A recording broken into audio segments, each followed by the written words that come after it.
Well, what a race that was in X30 Junior. Pretty much all came down to the last lap. 4 drivers could win. Back to X30 Senior. And the next race, race 11 of the weekend, the 6th heat from the X30 Senior class. And on pole position is Oliver Hodgson in the 235. You saw a shot of him at the front of the grid there, just folding his arms, getting ready to go. The driver next to him with work to do, Matthew McLean.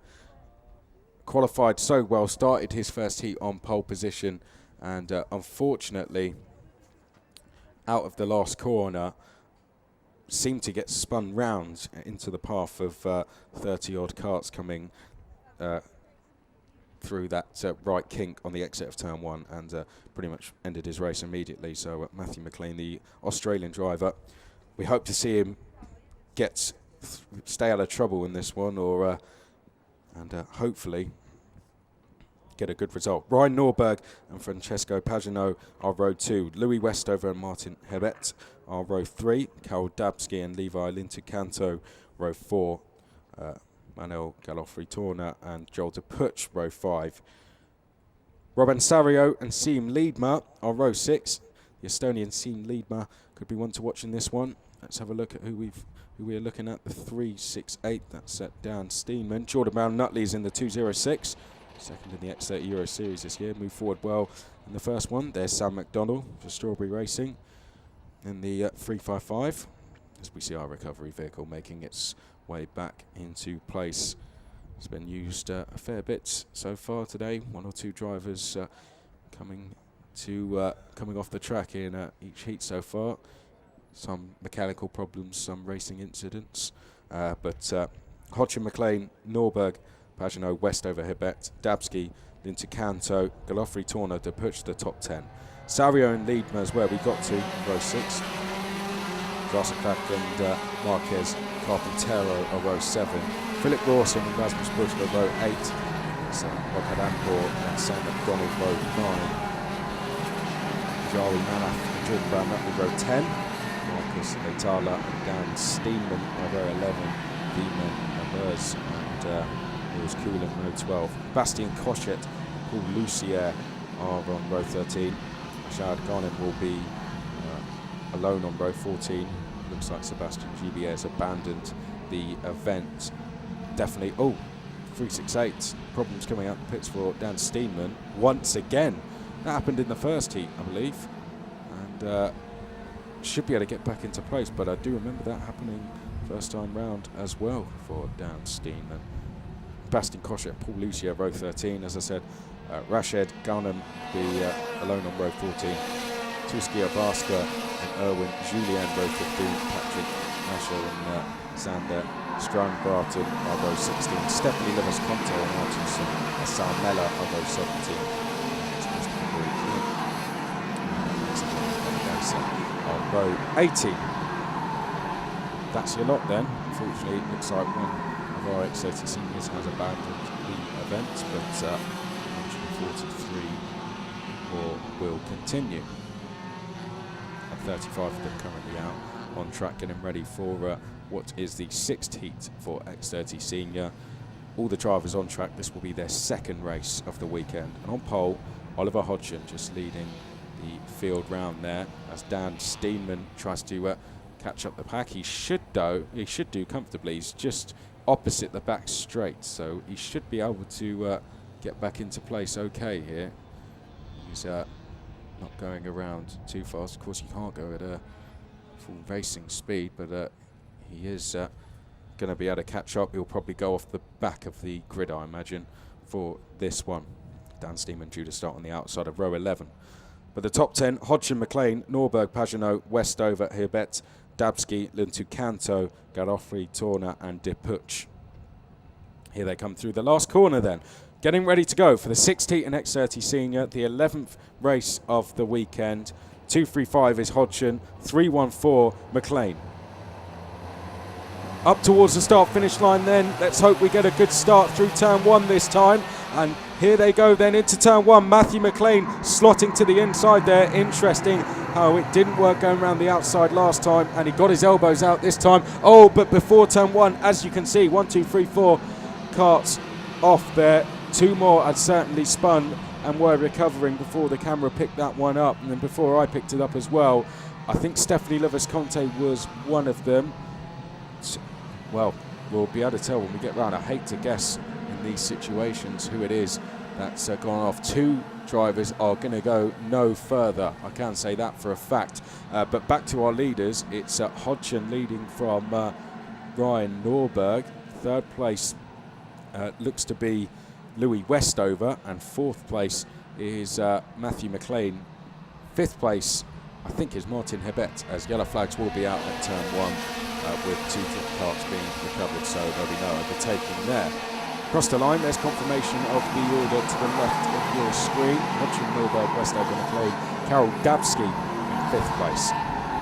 Carol Dabsky, that's a good start, but Carol Dabsky under a bit of pressure here. There's a battle going on for 5th place. Pagenaud in that as well, as is Hebet, but Carol Dabsky for now remains in that position. Oh, and well, there must have been a mistake from Louis Westover, because Matthew McLean's gone into 3rd place and they've lost a huge amount of time to the leaders. I think it was something similar, exactly the same place, the double left-hander before the chicane, where we saw a mistake from Hodgson in his first heat, which lost him the race lead and ultimately the race win, where Westover, I think, may have run wide.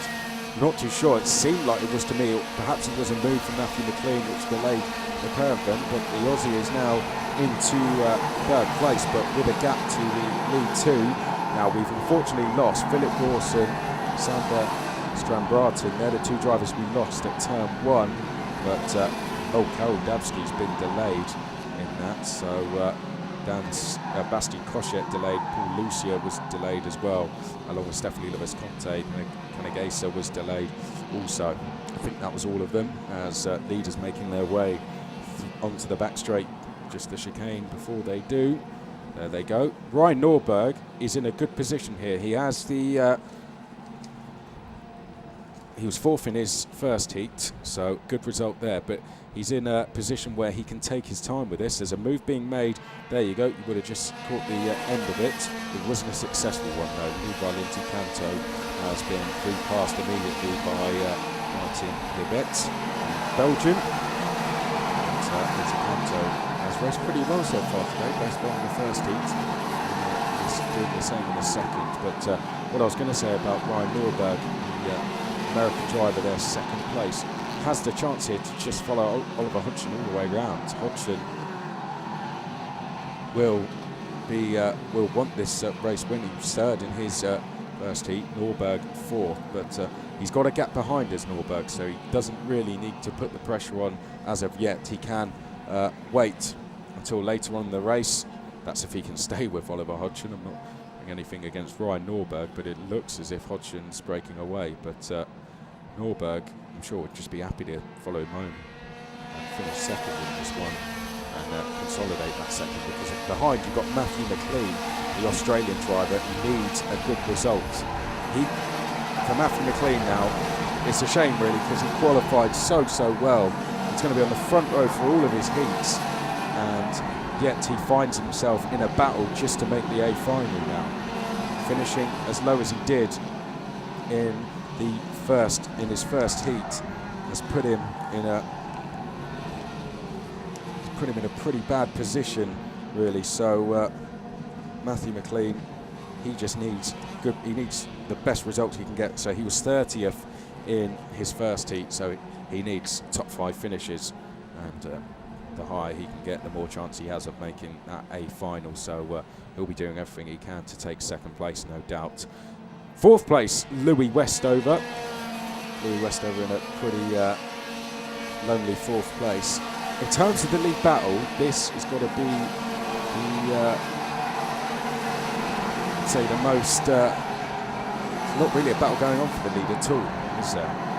So it's the most calm battle we've had for the lead, like the first race we had where the leaders are all spread out. So not much going on. There is a good battle going on. You can see Sam McDonald's just made a move going through the double right-hander.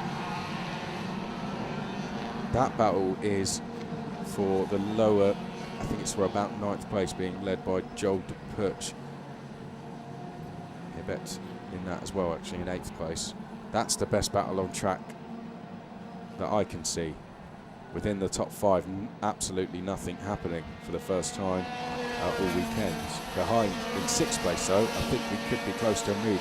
Sean Liebner is just gone past, is chasing Robin Sadio. In fact, it's vice versa. Robin Sadio chasing Sean Liebner.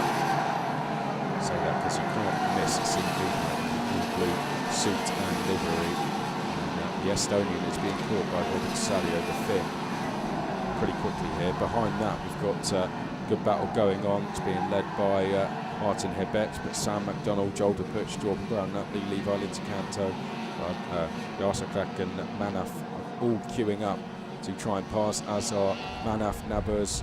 Okadampur is not too far behind as well. Neither is Golov Returner. It stretches all the way down to about 18th place with Marquez Carpintero. So a good battle going on with those guys. And all of a sudden, we have a battle for second, actually. There we go. Matthew McLean is now lining up a move on Ryan Norberg. Perhaps they can hear me. All of a sudden, we've got an interesting battle within the top 5 positions. This is what we're used to seeing. It's had about 4 or 5 for the lead in most races. Now we've got Norberg versus McLean for second, with Westover in 4th, not too far behind.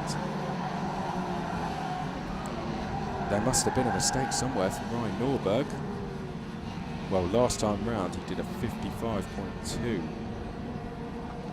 with Matthew McLean doing a 54.8, so that's what's happened there. Clearly there's been a mistake from Ryan Norberg. That's pretty, that's not the lap times he's been doing. Ryan Norberg will head on to the start-finish straight, and we'll have to think about defending for the final 3 laps here. And tries to get over to defend, but Matthew McLean had already got up the inside, and there goes McLean up the inside. Oh, and watch out, Westover incoming, goes through to 3rd place there. And I tell you what, Louis Westover almost found himself wiping out Matthew McLean. In the end, did very well to get the kart slowed down and avoid any incidents and just make the move. But Westover there braked extremely late. Don't actually quite know how he managed to get that slowed down in time. Behind, we've got a Liebman, I think, has just gone past Pagano. And Pagano is going to get worse for the Italian, who's now passed by Robin Sadio. They're having a little battle going on between themselves for what is 5th place, but the 2nd place battle, the one we'll keep our eye on, because Louis Westover in the middle of that queue. This is 2nd, 3rd and 4th we're looking at on the live stream. The leader is away and clear, as the gap would suggest to the left of your picture. 2.3 seconds is what it is, as Westover, oh, did he try a move there? Yes, he has, and Westover has gone through to 2nd place. Westover through to 2nd, now immediately defended from Norberg. McLean is in 4th place.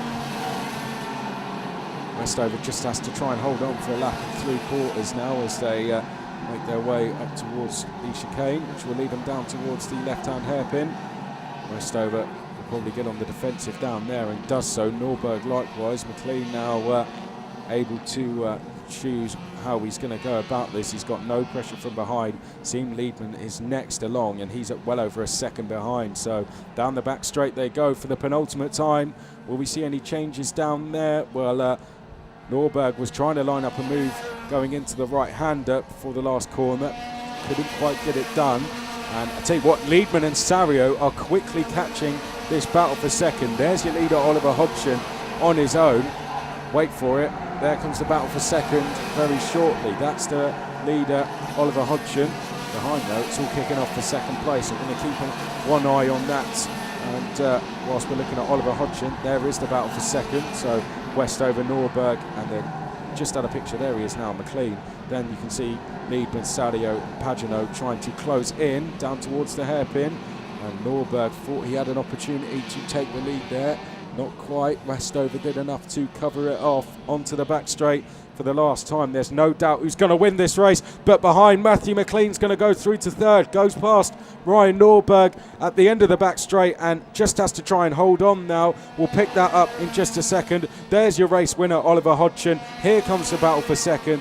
And taking second place, Louis Westover. Matthew McLean pinches third on the last lap from Ryan Norberg, the American. Sean Liedma, another good try from the Estonian there to come from 12th to 5th. Robin Salio was 6th, and it was Francesco Pagano, Jordan Brown-Nutley, Martin Hibet 9th, Sam McDonnell was in 10th place, Levi Lintu-Canto was 11th, Brandon Yesarak was in 12th place, Thiemann Naburs 13th, Jolder Puch again out of position there, 14th. Got to be careful to not have any bad results. Jolder Puch desperately doing some good results now.